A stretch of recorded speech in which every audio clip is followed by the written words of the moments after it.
bismillahi irrahmani irrahim alhamdulillahi rabbil alamin arrahmani irrahim maliki yawmi ddin iyyaka na'budu wa iyyaka nasta'in ihdina sirata almustaqim sirata alladina an'amta alayhim غير المغضوب عليهم ولا الضالين الله ينصرني والخلق تتبعني في البر والبحر ذا نفع بلا ضرر.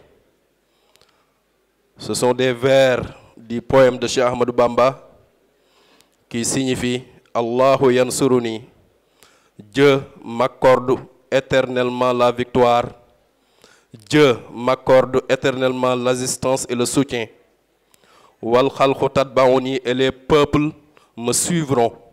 Za naf'in bila darari, et je serai un porteur de bienfaits, de bénédictions pour tout le monde entier. Assalamu alaikum Serigne Kosso Mbacké, fils de Serigne Mountakha Mbacké, actuel khalife général des Mourides, ici présent, chef de la délégation du khalife général des Mourides, accompagné de son frère Serigne Khadim Mbacké, Madame le ministre de l'Entrepreneuriat et des petites et moyennes entreprises, Monsieur l'ambassadeur du Sénégal au Gabon, Sokhna Mam Issa Mbacké, Serigne Abdourahmane Mbacké, Serigne Cheikhouna Bousso Gabon, Sokhna Mam Asta Bousso, respectivement fils et fille de feu Serigne Fallou Bousso Gabon, qui est l'initiateur de ce projet, cette caravane Mayomba sur les traces de Cheikh Ahmadou Bamba, portée par l'ONG Renaissance de l'Espoir. Chers imams, chères autorités religieuses, Serigne Fallou Bousso Tamba, chers condisciples, mes compatriotes gabonais et mes compatriotes sénégalais, ici présents, chers citoyens du monde qui nous suivent de partout dans le monde via les canaux mis à disposition. Chers participants, c'est avec un immense plaisir que nous vous souhaitons la bienvenue à la caravane Mayomba sur les traces de Cheikh Ahmadou Bamba. Nous sommes ravis de vous accueillir ici aujourd'hui pour cette rencontre qui a pour thème principal l'étude détaillée sur la vie de Cheikh Ahmadou Bamba, le serviteur privilégié du prophète Mohammed, paix et salut sur lui. Après 130 ans, nous remercions le bon Dieu de nous avoir encore permis de revenir ici au Gabon pour commémorer l'exil de Cheikh Ahmadou Bamba du Sénégal au Gabon, où il est arrivé dans des conditions de cruauté et de douleur indescriptibles, et qu'il a enduré juste pour élever la parole de Dieu et libérer sa communauté de la domination du colonialisme français occidental, après que Dieu l'ait choisi pour la mission de revivifier l'islam dans son état pur, original et originel. Qui est Cheikh Ahmadou Bamba? Avant de commencer sur la vraie vie de Cheikh Ahmadou Bamba, nous édifions l'honorable public sur les contextes, le contexte historique, le contexte politique, le contexte social et économique et le contexte religieux qui prévalait avant la venue de Cheikh Ahmadou Bamba, avant son apparition. Commençons d'abord par le contexte historique. En étudiant la vie de Cheikh Ahmadou Bamba, que Dieu soit satisfait de lui, il faut approfondir l'époque durant laquelle il a apparu et le contexte historique qui a ouvert la voie à son appel béni pour découvrir quelles transformations politiques, sociales, économiques, culturelles et religieuses s'y sont produites, notamment dans les zones du Kadior au Sénégal et dans les zones du Baol. La région connue sous le nom de la Sénégambie, située à l'extrême ouest de l'Afrique, a été caractérisée par de nombreuses transformations importantes au XVIIIe siècle après Jésus-Christ pour un certain nombre de facteurs. J'en nommerai 3 à 4 facteurs. Le premier facteur, c'était l'intensité des conflits civils qui ont débuté au XVIe siècle après Jésus-Christ, qui ont conduit à la désintégration du royaume Djolof, qui couvrait la quasi-totalité des régions actuellement incluses dans le Sénégal, en émirats indépendants en conflit les uns avec les autres, comme on peut citer l'émirat du Waalo, du Kadior, du Sine et du Saloum. Le deuxième facteur, les campagnes de djihad, guerre sainte, lancées par des cheikhs musulmans contre les princes païens, autrement dénommés Tcheddo, et contre les occupants français et les défaites qui les ont accompagnés face à l'alliance de ces princes aux forces d'invasion françaises. Le troisième facteur, les interventions des marchands esclavagistes européens se sont transformées en une occupation directe et complète de la région. Ces transformations et d'autres encore ont été à l'origine de transformations radicales dans la société sénégalaise traditionnelle qui ont eu un profond impact sur sa vie politique, sociale, économique et religieuse au XIXe siècle après Jésus-Christ. Venons-en d'abord au contexte politique. Dans la dernière partie du XVIIIe siècle, de nombreuses guerres éclatèrent entre les princes du pays d'une part et entre les princes eux-mêmes et les prêcheurs du djihad d'autre part. La révolution, la fameuse révolution menée par Thierno Souleymane Baal, qui est né en 1720 et disparu en 1776 à Fouta, sa révolution s'est étendue aux zones de Kadior, Ndiambour et Bawol du Sénégal. L'une des batailles les plus marquantes a eu lieu après l'assassinat de Cheikh Malamine Sarr à la demande de l'émir de Kadior, Amari Ngoné Ndella. Tous les princes jouissent d'un grand pouvoir grâce à leurs relations avec les marchands européens, relations d'échange qui leur permettaient d'obtenir du matériel et des munitions. Après que le prince ait vaincu les cheikhs du Kadior, certains d'entre eux ont demandé à Almami Abdul Khadr Khan d'intervenir pour les soutenir, les aider. Alors l'imam a exigé que le prince se repente et respecte les enseignements de l'islam, mais ce dernier a refusé et a rejeté ses demandes et il mena une campagne contre lui, mais le prince le vainquit, le captura, puis le renvoya au Fouta Toro. Ainsi, ces combats se sont poursuivis, suivis de graves persécutions, de vols et de captivité entre les cheikhs d'une part et entre leurs partisans d'autre part. Au début de la seconde moitié du XIXe siècle, les occupants français menés par Faidherbe ont commencé à mettre en œuvre une politique d'occupation directe pour étendre leur zone de contrôle sur les territoires sénégalais et à s'immiscer directement dans la gestion des affaires du pays après s'être contentés de parrainer et de protéger leur commerce dans les zones côtières. Les principautés traditionnelles qui avaient obtenu leur indépendance du royaume Djolof au XVIe siècle, après Jésus-Christ, ont commencé à s'effondrer les unes après les autres devant les forces d'invasion françaises. Les reines des affaires passèrent aux mains des autorités occupantes, qui couronnèrent ceux qui leur garantissaient une loyauté et emprisonnaient ceux qui décidèrent de leur résister. Les grands moudjahidines se sont soulevés, les moudjahidines, ce sont ceux qui menaient des guerres saintes, se sont soulevés pour hisser l'étendard de l'islam dans la région et lutter contre l'injustice et la persécution que les groupes tiédo, les chefs païens, pratiquaient à l'encontre des musulmans.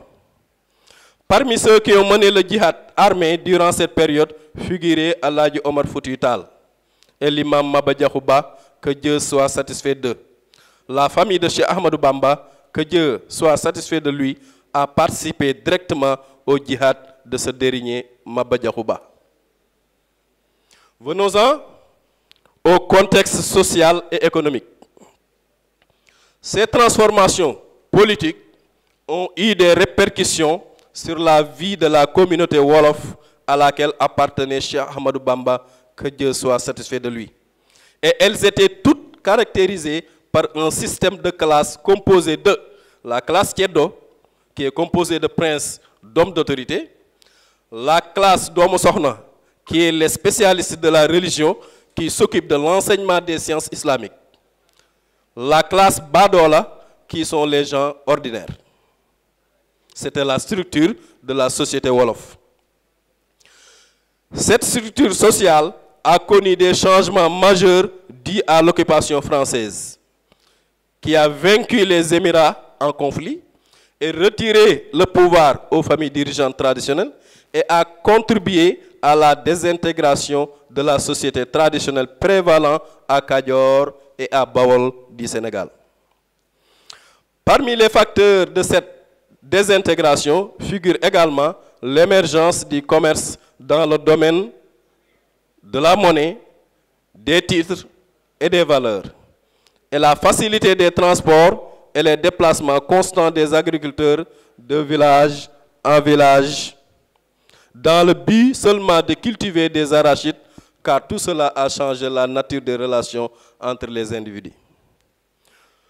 D'un point de vue économique, cette période a été caractérisée par la propagation de vagues de famine et d'épidémies, la traite négrière que les Européens pratiquaient de mèche avec certains princes locaux, s'accompagnait de batailles et de vols, notamment au moment des récoltes, et avait un impact négatif sur le processus de production agricole.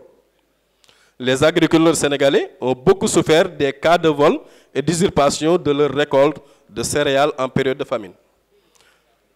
En outre, le commerce a contribué à la crise agricole en asservissant un grand nombre de personnes en bonne santé et instruites, et il a également laissé un grand nombre d'esclaves dans la société après son arrêt. Venons-en au dernier contexte, le contexte culturel et religieux. La vie culturelle à cette époque était à l'opposé de la vie politique, parce qu'elle a connu une activité remarquable sur le plan politique. Le djihad armé a subi des revers successifs devant l'autorité des Tiédo et devant l'invasion française grâce à sa supériorité militaire. Cependant, l'activité scientifique des musulmans a connu une sorte de vitalité. Et cela se ressent dans l'abondance des écoles scientifiques, la renommée des savants et l'abondance de leur production scientifique. Parmi les écoles célèbres qui ont joué un rôle de premier plan dans la diffusion des sciences islamiques et la promotion de la culture islamique au Sénégal figurent l'école Pire, l'école Mbacké Kadior, l'école de Longor Mbaye fondée en 1580, l'école Thiamène Jolof, l'école Koki et l'école Mbacké di Jolof. Peut-être que le secret de cette vitalité réside dans deux choses. La première, l'activité de communication scientifique, culturelle et spirituelle entre les savants sénégalais et mauritaniens au cours de cette période. Beaucoup de ces savants avaient déjà voyagé à la Mauritanie et rejoint ces anciennes écoles, et certains des savants mauritaniens s'étaient également déplacés vers le territoire sénégalais et s'y sont installés. La seconde cause est que les princes et les rois, avant la colonisation, n'avaient pas de politique ouvertement hostile à l'égard de ses activités et mouvements scientifiques. Il faut le reconnaître. Concernant la vie religieuse, cette période voit la diffusion des voix soufis au Sénégal à travers le Sahara, comme le tariqa Khadriya, la Tidjaniya. En plus des prédicateurs sincères, il y avait une secte se réclamant des cheikhs qui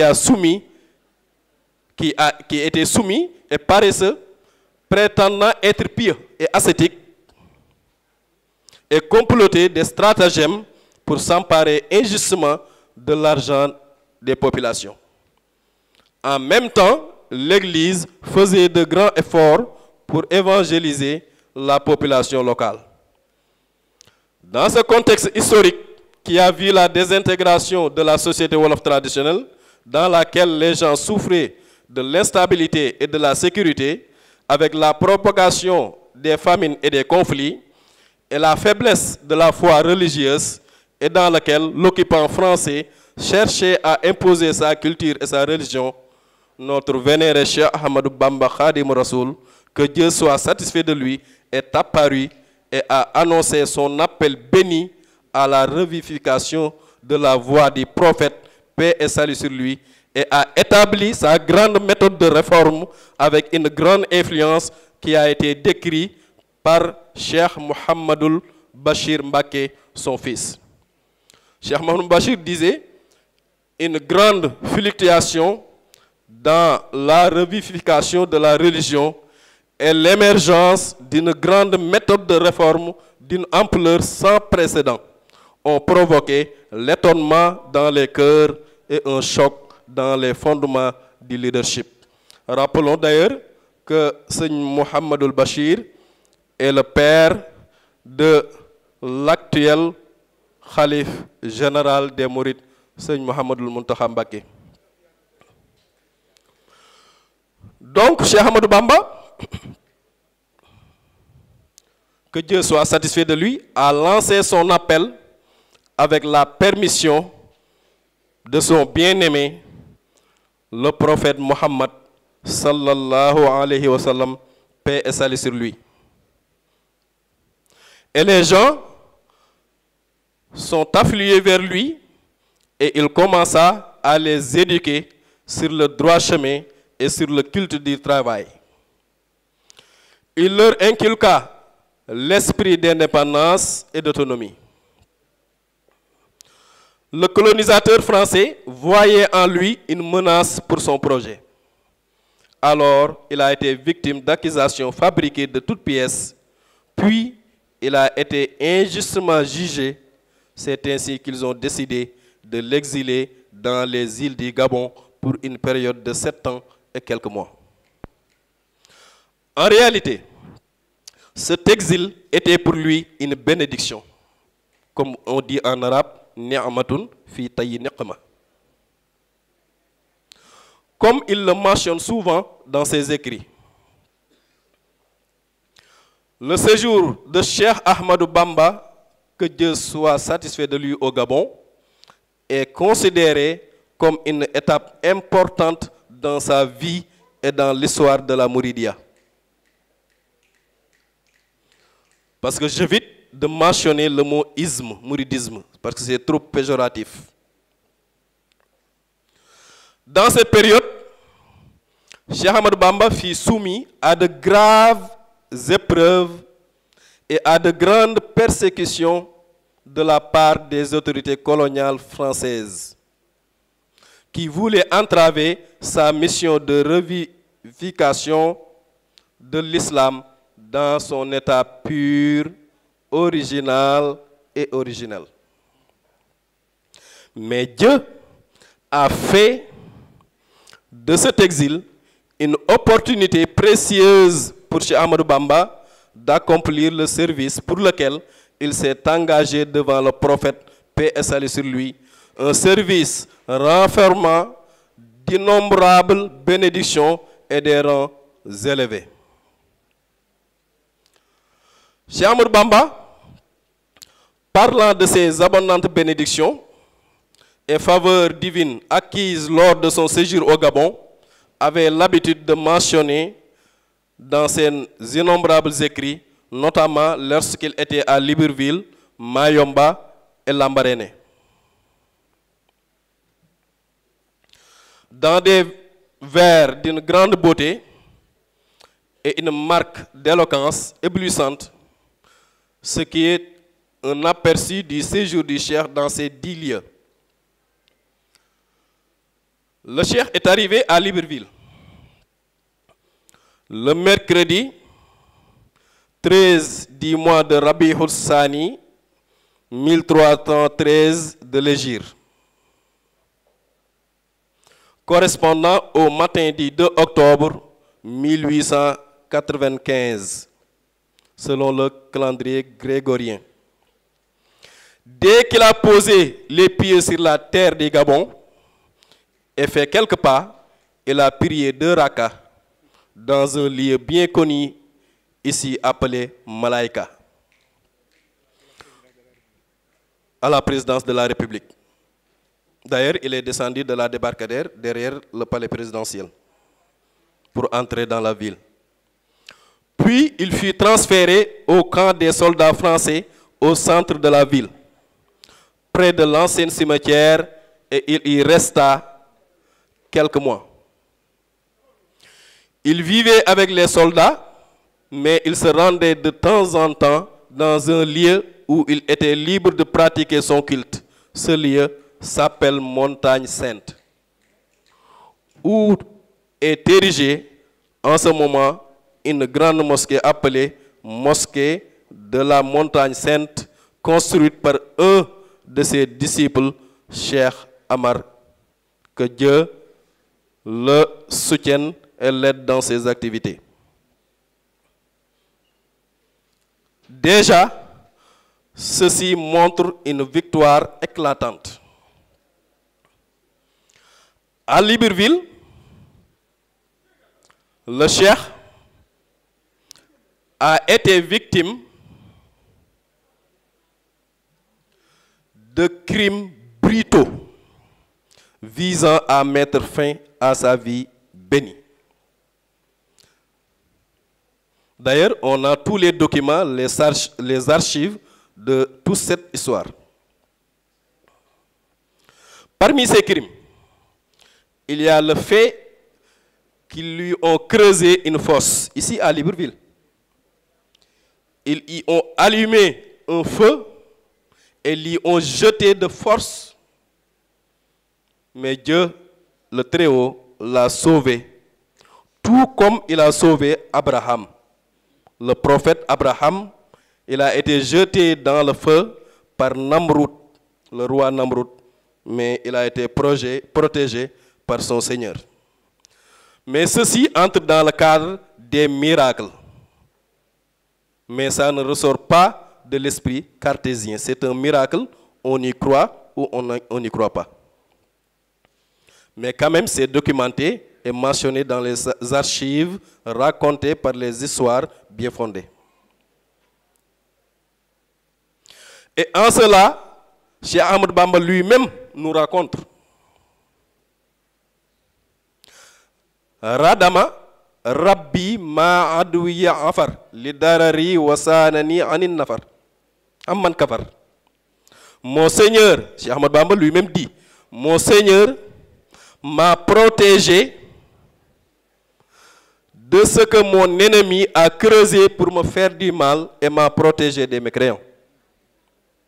Donc ceci est un fait réel.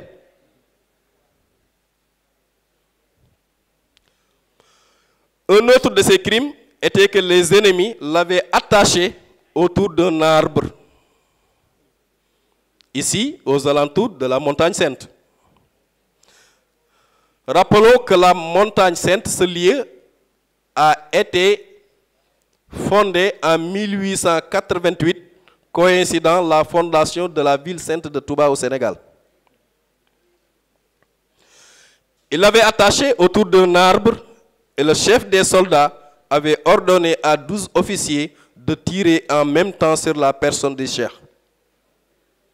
Mais subitement, il se trouvait face à un groupe de créatures en forme humaine dont il n'avait pas de contrôle. Dieu l'a donc sauvé de ce complot et il a mentionné cet événement dans un de ses écrits en disant Wahaba lil wahab fi sulatha ma yukhjilul ashrata wa thalatha. Dieu m'a accordé un jour de mardi une chose qui a fait honte aux 13 soldats.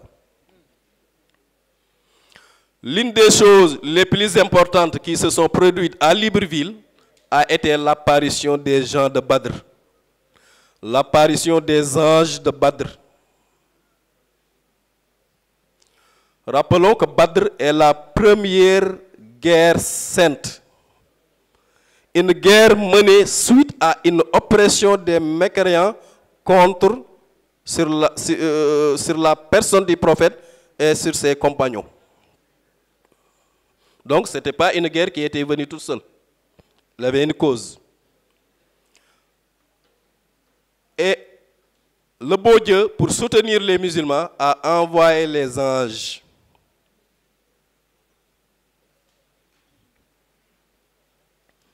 Ainsi, la victoire était de mise. En effet, le cheikh séjournait dans le camp avec les soldats et ceux-ci le dérangeaient par leur immoralité et il était armé de patience par imitation des deux anges qui sont dans nos deux épaules. Ici Raqib, ici Atid. Ils sont chargés, selon la religion musulmane, d'écrire toutes les actions de l'être humain, bonnes ou mauvaises, mais voient tous les mouvements menés par l'homme. Cheikh Ahmadou Bamba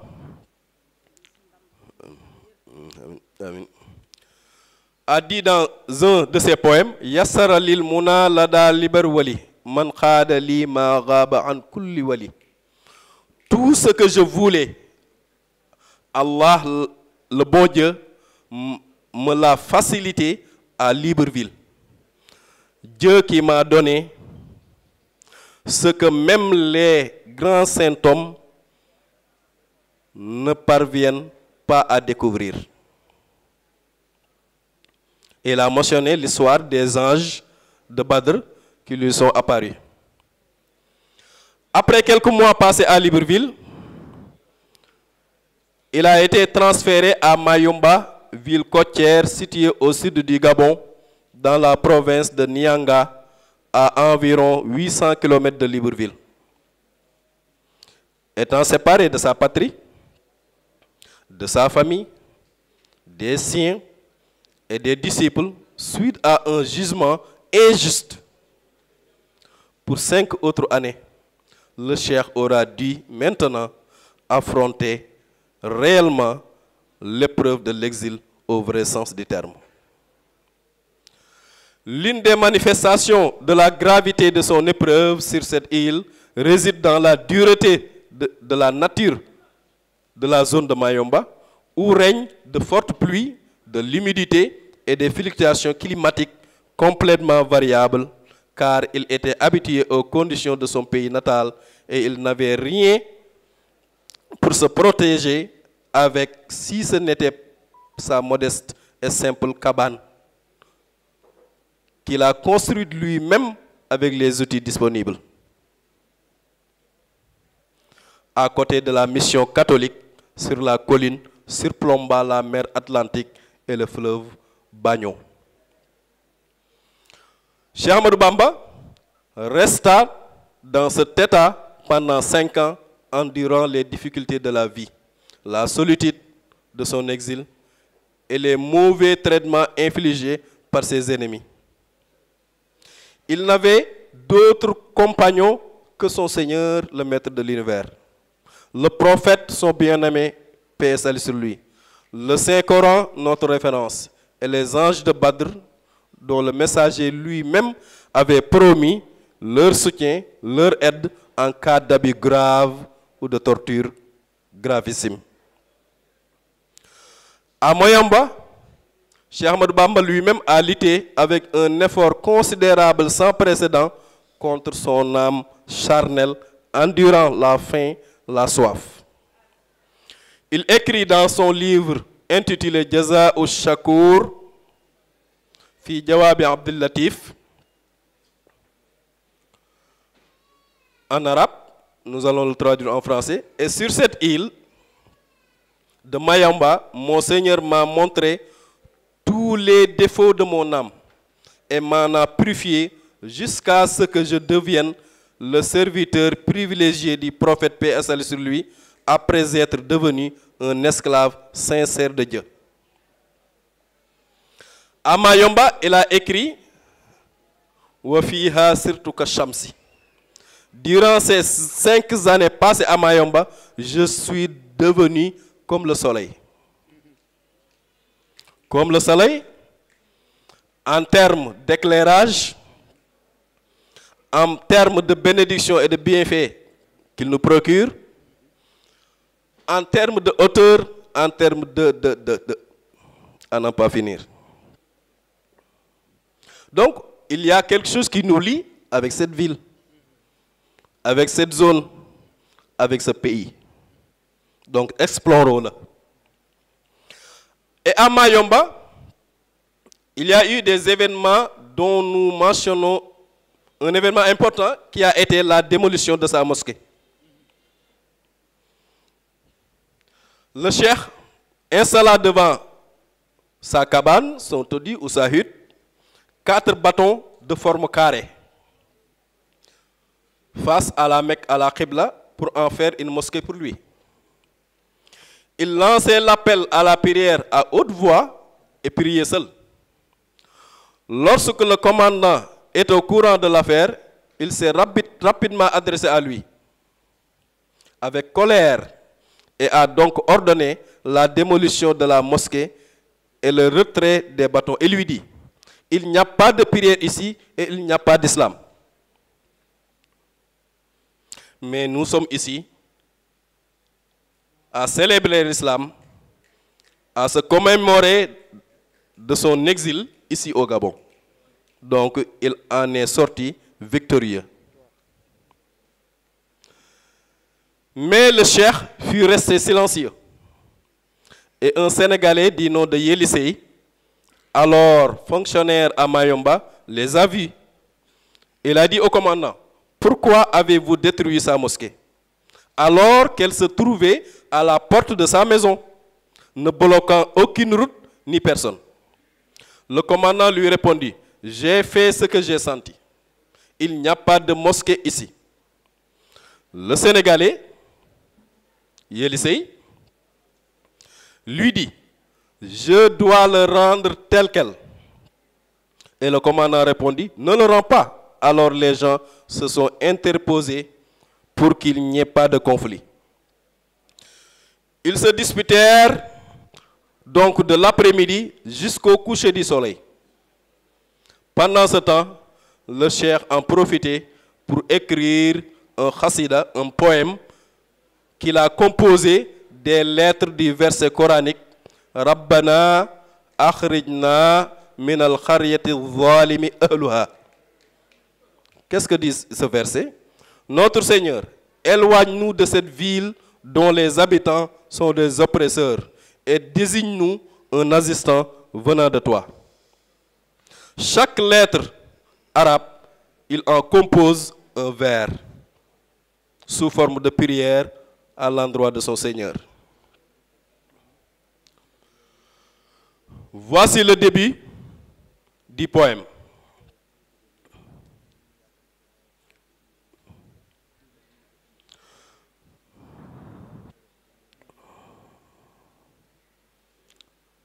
Raditu Hanil Maula. C'est le début du poème. Je suis satisfait du Seigneur, le Tout-Puissant, le Généreux, qui a nourri mon cœur, m'a éduqué spirituellement et m'a enrichi. Vous voyez l'état dans lequel était Cheikh Ahmadou Bamba. Ce n'était pas un état d'inquiétude, non. C'était un état de certitude, un état de foi en Dieu,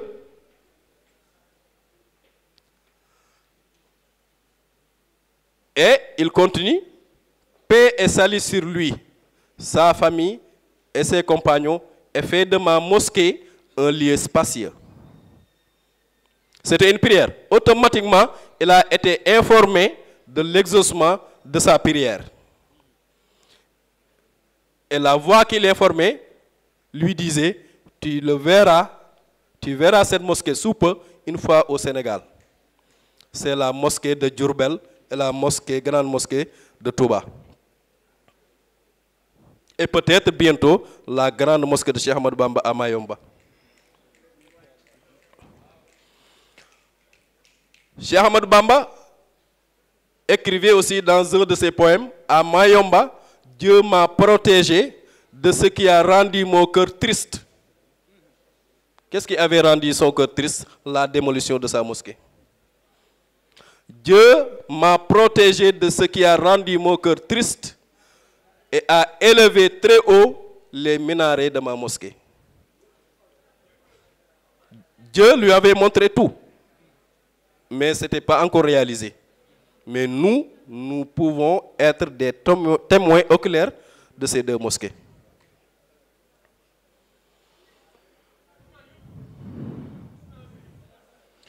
Cheikh Ahmadou Bamba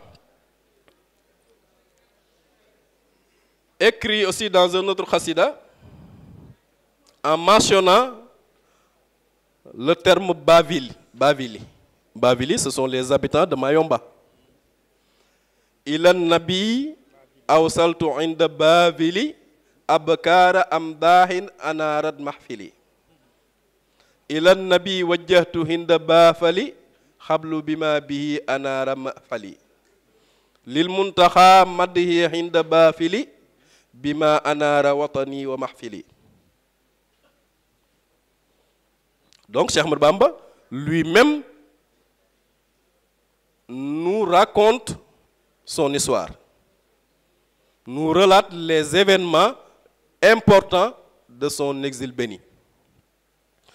Sur cette île de Mayomba, Cheikh Ahmadou Bamba, s'adressant à la mer, il écrit dans un poème: Ô mer de Mayomba, témoigne que je suis l'esclave de celui qui pardonne les péchés et que je suis le serviteur privilégié du prophète l'élu, paix et salut sur lui. Et témoigner que je ne flatterai pas un polythéiste, tout étant un ami de mon Seigneur qui m'a honoré. Ô mère de Mayomba, professe la foi d'un Dieu unique et ne verse pas dans le culte de la Trinité, car notre Seigneur le Très-Haut ne mérite pas cette Trinité. Émerveille-toi de sa générosité. Qu'est-ce que le commandant Kosso a dit? Le plus grand océanographe, Mayomba est une mer de foi. Et Cheikh Ahmadou Bamba, des années avant, il disait, en s'adressant à la mer: Ô mer de Mayomba, témoigne que je suis l'esclave de celui qui pardonne les péchés. Donc je vais y aller très rapidement. On me signale que 5 minutes.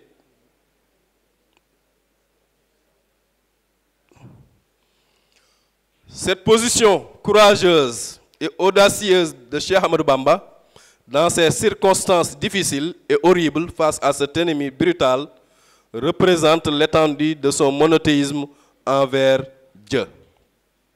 La reconnaissance de sa servitude envers lui seul et sa ferme conviction que l'univers et ce qu'il contient appartient exclusivement à Dieu, le Tout-Puissant. Il doit donc compter sur lui dans toutes ses actions et dans toutes les circonstances. La position de Cheikh Ahmadou Bamba et sa démarche montrent aussi clairement que, aussi dures ou graves soient les circonstances, la flatterie des polythéistes ne le poussera jamais à leur montrer le contraire de ce qu'ils cachent. Au contraire, il reste audacieux, fier, fort et franc dans toutes ses actions devant les ennemis de Dieu. Rapidement, étape Lambaréné. L'un des événements les plus importants de Lambaréné est l'histoire du propriétaire de l'épée, tel que mentionné dans le livre Al-Irwa ul-Nadim de Cheikh Mohamedou Lamine Diop Dagana, un des secrétaires les plus rapprochés de Cheikh Ahmadou Bamba. À savoir un jeune homme qui était venu vers Cheikh Ahmadou Bamba et a dégainé son épée, l'a appelé par son nom Ahmadou Bamba, tout en faisant tourner l'épée sur sa tête bénite. Méfie-toi de moi, car mon père était un tueur de saint homme et je suis son fils. Cheikh Ahmadou Bamba a grondé sur lui et l'a pointé du doigt avec son stylo en disant: sache que tu n'es pas ton grand-père, et je ne suis pas comme eux. Il s'est enfui devant la plume du Cheikh. C'est à Lambaréné que Cheikh Ahmadou Bamba acheva son chemin spirituel vers Dieu et a accédé à son Seigneur d'une manière inédite. Ses chers espoirs et souhaits ont été exaucés en plus de la générosité que Dieu lui a accordée, dont personne ne connaît la valeur sauf Dieu. À l'approche de son retour dans sa famille, il pria Dieu de faire de son retour auprès de son peuple son bonheur et de le protéger contre le feu de l'au-delà. Donc, chers Gabonais, chères Gabonaises, chers citoyens du monde, voilà la mission de Cheikh Ahmadou Bamba en résumé. Nous avions détaillé sur ce sujet plus amplement, mais le temps ne nous le permet pas. Donc venez pour que nous explorions ensemble cette vie riche et bénie pour trouver des solutions aux crises spirituelles, économiques, sociales, sécuritaires, sanitaires et civilisationnelles que connaît le monde actuel. Je vous remercie.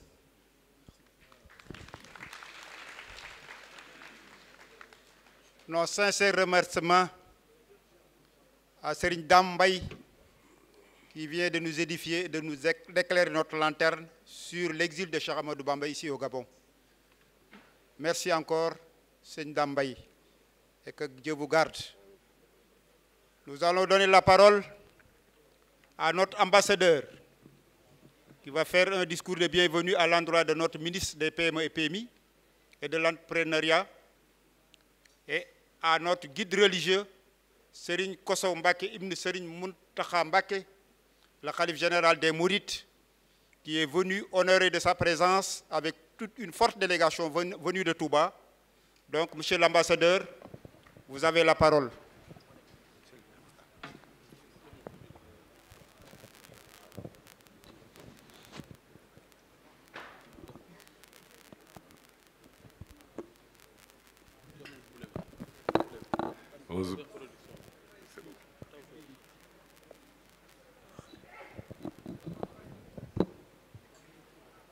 billahi mina sheytaani rajim bismillahi rahmaani rahim. xam naa kàddu yi du nekk kàddu yu gudd ndaxte xaw nañu guddee, sunu gan yi xaw nañu guddee, xanaa rek dolli nuyoo, jottali sunu nuyoo ak sunu ziyaar sunu gan yi nga xam ne ñoom ñoo ñëw fekk suñu fii à Libreville au Gabon, te di ko teg ci loxo Serigne Mame Thierno Mbacké nga xam ni moom la sunu kilifa gu màgg gi sëñ Mountakha Mbacké yàlla fi yàgg te wér, yabal ko fii mu ànd ak ay rakam ak ay mbokkam ñu ñëw wéttaluñu ci li nga xam ni mooy yoon wi waa Gabon ak muridu Gabon yépp bokk teg ngir jëmale ko Mayumba, tudde ko d'ailleurs noonu la caravane de Mayumba sur les traces de Cheikh Ahmadou Bamba. Donc loolu nekk loo xam ne ñun ñi vraiment dañ ci am mbégte, am ci kontaante, vraiment mënuñu leen a fay xanaa di leen ñaanal vraiment seen dal gi nekk un bon séjour liñ fiy wut aussi ak ñaan yi ak ki nga xam ni moom moo tax ñu topp fi aussi ci barkeem yàlla fay leen ko donc loolu xam naa laa bëggoon wax tuuti di leen aussi jottali nuyoo ak santu monsieur le président de la République Bassirou Diomaye Diakhar Faye son premier ministre Ousmane Sonko ak madame la ministre des Affaires étrangères madame Yacine Fall yi nga xam ne bërki démb rek bindaat na ma ni ma recevoir naa délégation bi nga xam ne ñoom ñooy toppatoo mbirum caravane bi da nga fexe ba nga xam ne toppatoo yi nga xam ne ñoom ñoo war si ñoom yépp te ngeen mën ko ngeen def donc vraiment ñoom aussi ñu ngi leen di nuyu di leen sant di leen ñaanal aussi yoonu Mayumba bu jàmm. Donc je voulais profiter de l'occasion. Madame la ministre, j'aurais dû commencer pour respecter les protocoles par vous, mais comme je voulais aussi parler d'abord en wolof, donc vraiment vous remercier pour votre présence parmi nous en cette occasion spéciale, mais c'est en cette occasion aussi très importante pour tous les Sénégalais du Gabon, parce que il est heureux d'ailleurs, je vais le souligner, que vous soyez originaire de Mayumba. Mayumba représente un symbole pour tous les Sénégalais par-delà la confrérie mouride. C'est chaque fois qu'on le dit, tous les regards se tournent évidemment vers les mourides, mais c'est toujours avec un profond sentiment j'allais dire donc de gaieté, parce que le voyage du Cheikh au Gabon l'a révélé, je veux dire, par-delà même le Sénégal à travers le monde. Donc c'est une étape extrêmement importante dans la vie donc, du Mouride, mais dans la vie aussi de tous les Sénégalais. Et que donc aujourd'hui vous soyez venus, vous soyez originaire donc, de Mayumba, que vous veniez représenter les plus hautes autorités gabonaises, au premier rang desquels son Excellence Monsieur le Président de la République, Brice Clotaire Oligui Nguema, un ami du Sénégal, et tout son gouvernement, tout le peuple gabonais, amis et frères donc, du peuple sénégalais.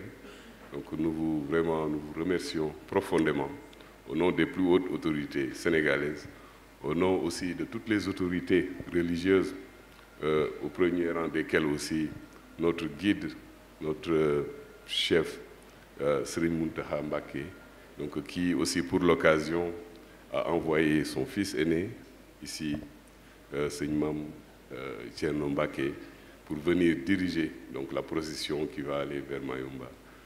Vous m'avez dit que vous serez là-bas vendredi, donc c'est encore aussi un heureux hasard. Je pense que vous bénéficierez alors des prières qui seront formulées là-bas, aussi bien pour le Sénégal, mais aussi pour le Gabon et pour les plus hautes autorités gabonaises. Merci beaucoup, merci d'être venu. Je réitère également donc les encouragements de la part des plus hautes autorités sénégalaises.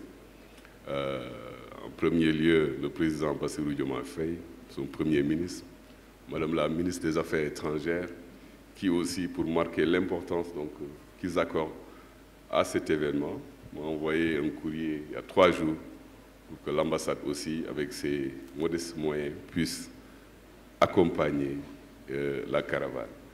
Donc c'est pour ça aussi que nous sommes là. Et nous voulons aussi remercier les organisateurs, en l'occurrence donc l'ONG, donc qui n'ont ménagé aucun effort pour que cela puisse se réaliser. Vraiment, on va dire chapeau bas, parce que c'est tellement difficile compte tenu donc de toutes les contraintes qu'ils ont eues, mais ils ont tenu bon. Et aujourd'hui, on en est là avec cette belle cérémonie dont vous avez vraiment rehaussé avec éclat donc votre présence. Voilà, merci beaucoup. Vraiment,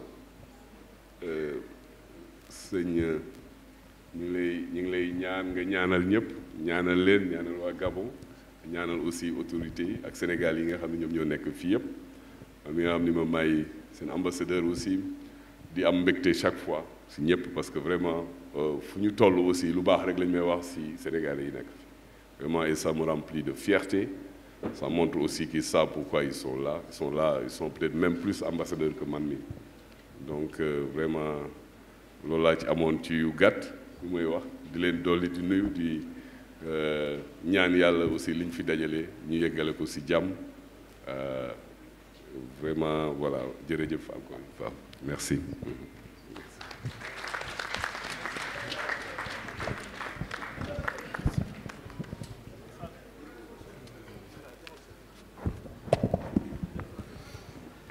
Je me permets, avec l'autorisation de son Excellence, notre ambassadeur ici au Gabon, pour prendre la balle au rebond, pour vous présenter Madame la Ministre. Nous avons eu